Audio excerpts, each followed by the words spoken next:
আচ্ছা, এবং এই ঈমান ব্যাপারে বৃদ্ধি পায়। এই আয়াতুল কুরসির ফজিলতের ব্যাপারে এক সাহাবীর সাথে শয়তানের সাথে একটি ঘটনা ঘটে। তুমি সেই সাহাবীর নাম বলতে পারবা? সেই সাহাবীর নাম আবু হুরায়রা রাহ।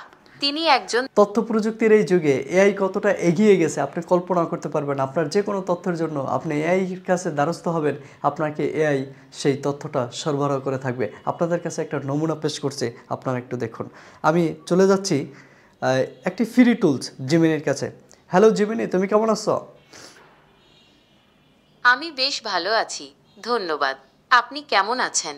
আচ্ছা, আমি তোমার কাছে কিছু বিষয় জানতে চাই আজকে। অবশ্যই বলুন, আপনার কি জানতে চান? আমি সাধ্যমতো উত্তর দেওয়ার চেষ্টা করব। ইসলাম কি? ইসলাম একটি একেশ্বরবাদী ধর্ম যা আল্লাহর নিকট আত্মসমর্পণ এবং তার প্রতি আনুগত্যের উপর গুরুত্ব দেয়।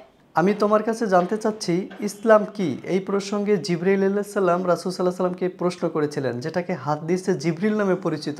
সেই হাদিসটা তুমি আমাকে বলতে পারবা? অবশ্যই হাদিসে জিব্রিলে জিব্রাইল ইসমাইলি নবী মুহাম্মদ ইসমাইলি কে ইসলাম, ইমান, ইহসান এবং কিয়ামত সম্পর্কে জিজ্ঞাসা করেছিলেন।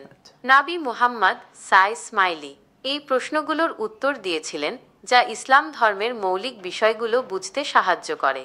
আপনি যদি চান তবে আমি হাদিসটি বিস্তারিত বলতে পারি। আচ্ছা, তাহলে সেই হাদিসে ইসলাম কি এর উত্তরে কি বলা হয়েছিল? রাসূলুল্লাহ সাল্লাল্লাহু আলাইহি ওয়াসাল্লাম উত্তরে বলেন, ইসলাম হলো তুমি এ কথার সাক্ষ্য দেবে যে আল্লাহ ব্যতীত কোনো সত্য ইলাহ নেই এবং মুহাম্মদ সাল্লাল্লাহু আলাইহি ওয়াসাল্লাম আল্লাহর রাসূল, সলাত প্রতিষ্ঠা করবে, জাকাত দেবে, রমজান মাসে সিয়াম পালন করবে এবং যদি সেখানে যাওয়ার সামর্থ্য থাকে তবে বাইতুল্লাহর হজ করবে। আচ্ছা, ধন্যবাদ, তুমি সুন্দরভাবে অ্যান্সার করেছো। আচ্ছা, তুমি বলতে পারবে সূরা বাকারায় কয়টি আয়াত রয়েছে? সূরা বাকারায় মোট ২৮৬টি আয়াত রয়েছে। এটি পবিত্র কুরআনের দ্বিতীয় এবং সবচেয়ে বড় সূরা। আপনি কি সূরা বাকারা সম্পর্কে আরও কিছু জানতে চান? আচ্ছা, আয়াতুল কুরসি কোন সূরার অন্তর্গত? আয়াতুল কুরসি সূরা বাকারার ২৫৫ নং আয়াত। এটি কোরআনের সবচেয়ে প্রসিদ্ধ আয়াত এবং ইসলামী বিশ্বে ব্যাপকভাবে পঠিত ও মুখস্থ করা হয়। আচ্ছা, এই আয়াতুল কুরসির ফজিলতটা তুমি বলতে পারবা?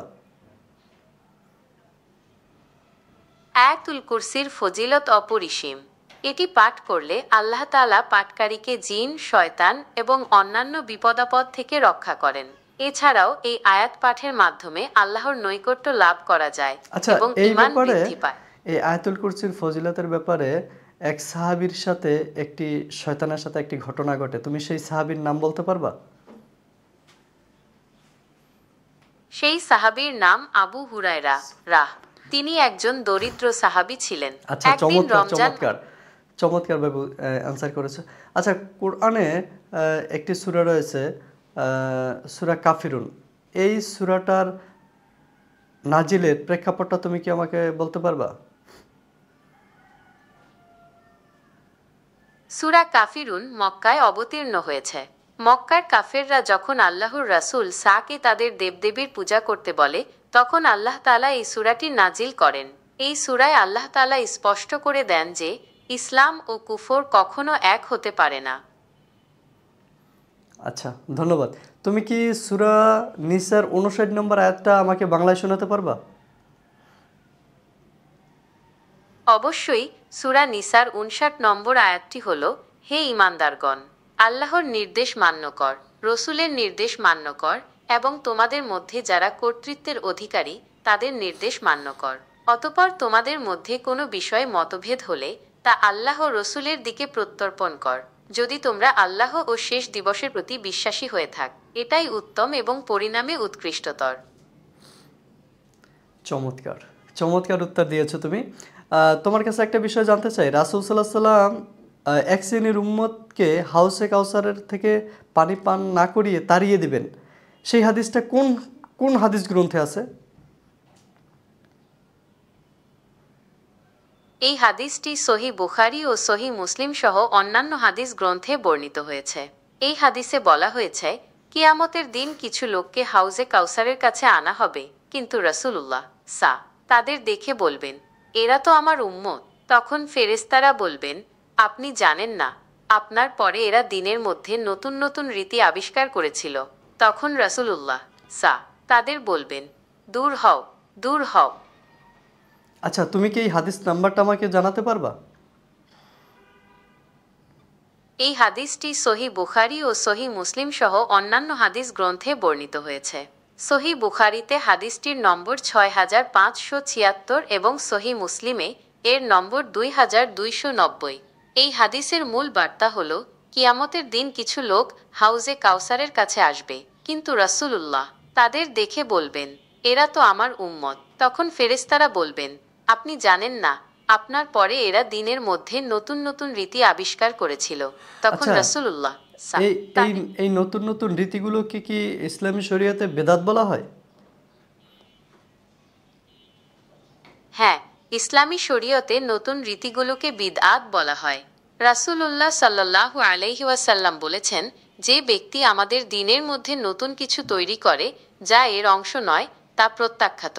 সহিহ বুখারী ২৬৯৭। বিদআত হলো ধন্যবাদ। এমন কাজ। ধন্যবাদ তোমাকে।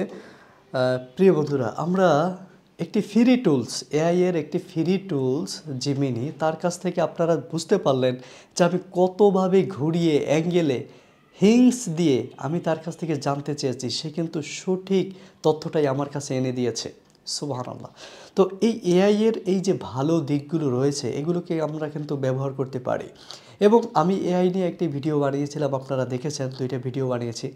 কেউ কেউ বলতেছেন যে এআইকে এখন কি তোমরা শায়েক মানা শুরু করে দিলা নাকি? বিষয়টা এমন না ভাই। দেখুন, এআইকে আমরা চূড়ান্ত ধরে নিচ্ছি না। এআই একটি টুলস, যেখান থেকে আমরা তথ্য গ্রহণ করতে পারি। আপনারা এই ভিডিওর মাধ্যমে আপনারা কি বুঝলেন? এআইয়ের কাছ থেকে আমি যে ঘুরিয়ে ফিরিয়ে বিভিন্ন অ্যাঙ্গেলে যে তথ্যগুলো বের করে নিয়ে আসার চেষ্টা করলাম, এটা কি আসলে চারটিখানি ব্যাপার? এটা আসলে খুবই মানে গভীর এবং ডিপলি একটা বিষয়। তাই আপনাদের কাছে এআই এর এই গুরুত্বপূর্ণ দিকটাকে তুলে ধরলাম, যেখান থেকে আমরা এআইয়ের কাছ থেকে বিভিন্ন তথ্য বের করে নিয়ে আসতে পারি, যেটা আমাদেরই কল্যাণে লাগতে পারে। এর অনেক ক্ষতিকর দিক রয়েছে, সেটা নিয়ে না হয় একটা অন্য দিন ভিডিও বানাবো।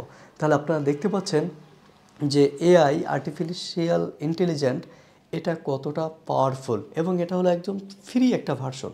যেটা পেইড ভার্সন রয়েছে সেগুলো আরও কত পাওয়ারফুল একটু কল্পনা করতে পারেন? যেটা হয়তো টাকা দিয়ে সেটাকে পেইডভাবে আমরা যেটাকে ইউজ করি, এটা ফ্রি মাত্র। তাইতে আমরা যে তথ্যগুলো পেয়েছি একদম ফেলে দেওয়ার মতো নয়, সঠিক তথ্যগুলোই কিন্তু দিয়েছে, আলহামদুলিল্লাহ।